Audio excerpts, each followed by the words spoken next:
eTRF, early time-restricted feeding.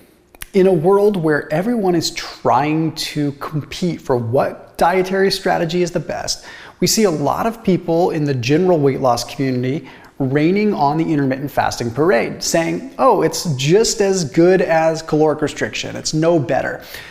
That's where things get kind of nuancy. Because regular intermittent fasting, where you're just skipping breakfast and you're maybe doing a 16-hour fast and an 8-hour eating window, well, sure, that does just kind of turn into caloric restriction. But where things get really interesting is with the research behind early time-restricted feeding, which is periodic fasting where you're skipping dinner.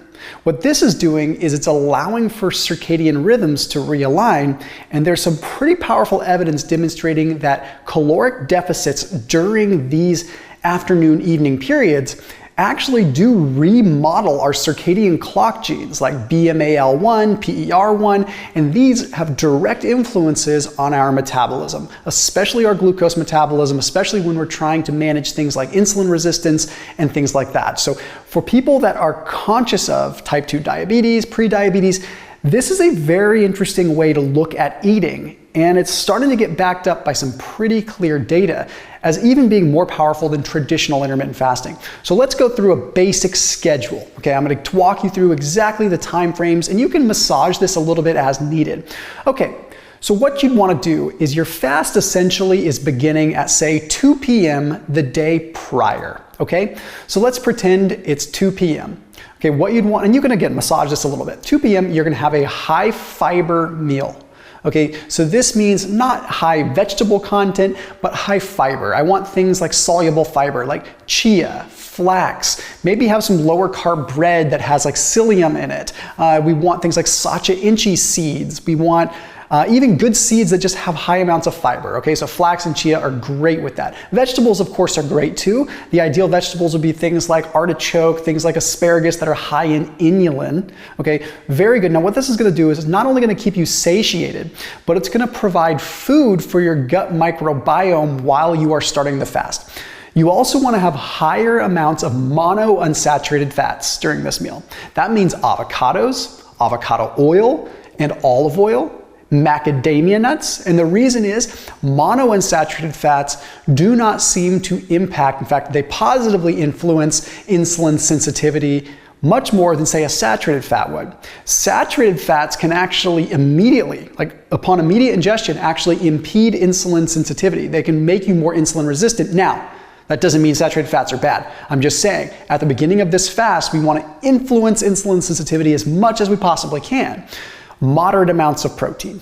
Eat the amount of protein you normally would eat. Try to make it moderate fat. Maybe some chicken thigh, maybe a New York steak with a moderate amount of fat, something that keeps you satiated a little bit. Okay, all that aside. 3 to 5 p.m., just chill. But do some light walking, some low intensity cardio, just go for walks. What this is going to do is start mobilizing fats a little bit more, get your body in the fasting zone. Between 5 and 6 p.m., when you would normally have dinner or something like that, sipping on some ginger or turmeric tea can actually help activate AMPK, putting you deeper into a fasted state, get you there faster. So I do recommend that, unsweetened, just straight up ginger or turmeric tea. If you are doing this kind of strategy more than 3 days per week, okay, if you start adopting this, you're like, hey, I don't like eating dinner, this is great. Like maybe, I don't know, I mean, if you have a family, it can be difficult. If you're just like saying, hey, like I'm not really worried about sitting down and having a family dinner every night, sure, you probably could do this 4 or 5 days a week. In that case, you may want to get a few calories in by sipping on some bone broth instead of dinner. So maybe just nothing fancy, just regular good old-fashioned beef bone broth. So you're getting some collagen, you're getting a little bit of protein, you're getting a little bit of that. Plus it's going to keep your brain satisfied and you're at least getting something in. You're just not getting a big bolus of calories. So I put a link down below for Kettle Fire. That is a 20% off discount link. It is an exclusive link for people that watch my videos. They've been a sponsor on this channel for a long time. So definitely do recommend it. So that link is down below. I would recommend going for their grass-fed beef broth or do their regenerative, their sustainable beef broth, their regeneratively farmed beef broth, which tastes ridiculously good. Like, I think it tastes even better, but maybe that's just placebo effect. I'm not sure. But either way, that link for 20% off is right down below. Okay, and then as the night goes on, prior to bed, the only supplement that I really recommend you take, because I want to keep it as pure as possible, try to get 400 or 500 milligrams of good quality magnesium in. The reason I say this is because you're going into you're going into sleep hungry, for lack of a better way of saying it. And when you go to sleep hungry, you're going to have these epinephrine spikes and these noradrenaline spikes that might mess up your sleep rhythms at first. Magnesium is going to help kind of calm that. It occupies what's called the NMDA receptor, so it influences a more GABAergic state in the brain, forcing you to be a little more relaxed than this more glutamatergic, amped up phase, okay? I recommend a dimagnesium malate, like a magnesium SRT, or a magnesium glycinate, which is bound to glycine to help you fall asleep, okay? That's a great one. Okay, then you go to bed. Then you wake up, I don't care what time you wake up. Ideally, in this particular strategy, maybe you're waking up at 6. What I'd want you to do is before you have any caffeine, okay, this is very important because we're trying to remodel our circadian cues here. You don't want to wake up, roll out of bed, and immediately have caffeine. That's going to spike cortisol and that's going to trigger your sleep-wake cycles to adjust to that accordingly.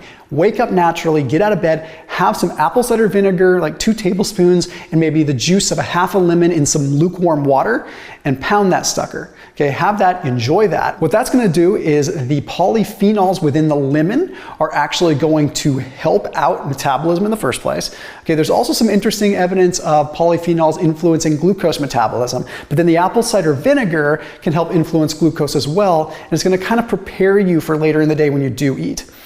One of the things that I would recommend before you have coffee, even if you don't do the ACV and lemon, is have some electrolytes, or at least have like a half a teaspoon of salt in your water.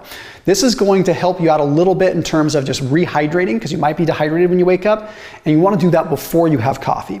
Next up, in the order of hierarchy from caffeine, okay, maybe at like 7 a.m. or so, an hour after you wake up would be ideal. Again, you can bump it shorter if you need to.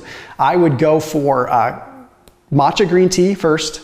Second place would be regular green tea. Third place would be black tea. Fourth place would be coffee. I love coffee, but it still makes the cut. It's just the bottom of that cut. That's the hierarchy of the best in my strategy. Then if you work out, I would work out shortly after consuming the caffeine. Okay, this way you're working out deep in a fast, but word to the wise, resistance train at a low cardio intensity. So go and lift relatively heavy, but go at a slow enough pace where you're focusing on muscle, focusing on taxing the muscle, not focusing on like getting your heart rate up as much as you can. Okay, 3 times per week, I want you to do this deep in a fasted state, because you fasted starting at 2 p.m. the next day. Here we are at 7, 8 a.m. Yeah, you're deep in a fast. You're 16, 17, 18 hours in. You don't need to be trying to tap into zone 4, zone 5 cardio right now, potentially wasting muscle. What I do want you to do on the days that you are not doing an eTRF protocol and you train fasted, those are the days that you can do a higher intensity cardio session. So think of it like this, okay? You do your eTRF and then the next day you're not fasting at all. You're eating your regular meals. I still want you to train in the morning before you start eating, but you're gonna be like 10, 11, 12 hours fasted, not 16, 17, 18 hours fasted, which grants you a lot more slack to push the intensity. Then right after your workout, I want you to break your fast. The benefit of eTRF is if you work out in the morning, you get to enjoy your post-workout meal as also your breaking fast meal, allowing you the maximum amount of insulin sensitivity so that protein you take in is really going to have a potentially better effect. Lean protein, I recommend a simple shake or like some lean chicken or something like that. Really simple. Then 30 minutes later, I want you to have your largest meal of the day. Sounds crazy, but remember, we're trying to realign circadian cues here. So morning time, I want about 40% of your calories. Okay, 40% with this first big meal after the break fast meal. So that means like moderate amounts of protein, high-ish amounts of fat. Now is the time to enjoy your eggs, enjoy your cheese, have some more fats. Try to get avocado and olive oil. Get your fats from there as much as you can, okay?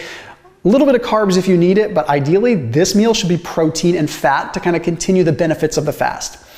Then you kind of proceed the rest of the day. You have lunch, that should be about 35% of your daily calories. So you're going from 40% with breakfast, 30 to 35% with lunch, and 25 to 30% with dinner. So you're tapering your calories as you go, okay? That's very important on the days you break your eTRF, that you have this stagger high to low to realign the circadian cues. And lastly, this is an optional thing, the supplements I would recommend you take with your meals after your eTRF, with dinner time, cod liver oil, magnesium once again, 300 to 600 milligrams of coenzyme Q10, and if you take a probiotic, that would be a good time to do it too, shortly after you're done digesting. I hope that this cleared some things up, made it very simple with a path for you to follow, 3 to 4 days per week with eTRF. See you tomorrow.